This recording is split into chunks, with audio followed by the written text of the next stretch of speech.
ఆంధ్ర రాజకీయాల కోసం 2 పేజీలు, ఆ 2 పేజీలు సంపూర్ణ మద్య నిషేధం టైప్లో సంపూర్ణ జగన్ నిషేధంతో నడుపుతున్నది ఆంధ్రజ్యోతి పత్రిక. అందులో ఓటు ఎలా అడుగుతావు జగన్ అంటూ ఒక వార్త రాసుకొచ్చింది.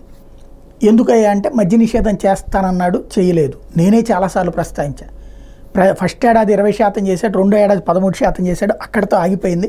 అసలు కరోనా టైంలో మద్య నిషేధంకి చక్కగా వాళ్ళు అలవాటు పడ్డారు, మందు తాగకుండా మళ్ళీ తాగించారు, తప్పేని నేను చెప్పుకోవచ్చు. అయితే చంద్రబాబు నాయుడు ఏం చేస్తాడు?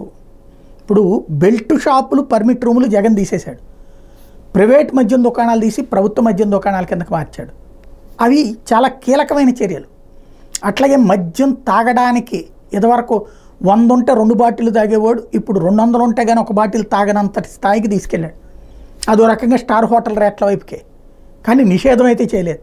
ఆ విషయాన్ని ఒప్పుకోవాలి. ఇదే సందర్భంలో ఇది ఒప్పుకోవాలి. మరి ఇప్పుడు చంద్రబాబు ఏం చెప్తున్నారు?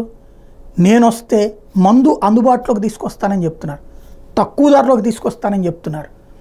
మీరు రుచులు నాశనం చేసుకున్నారు, ఇప్పుడు ఆ రుచులన్నీ మళ్ళీ ఇస్తానంటున్నారు. మరి అప్పుడు రాష్ట్రం ప్రయోజనవంతమవుతుందా?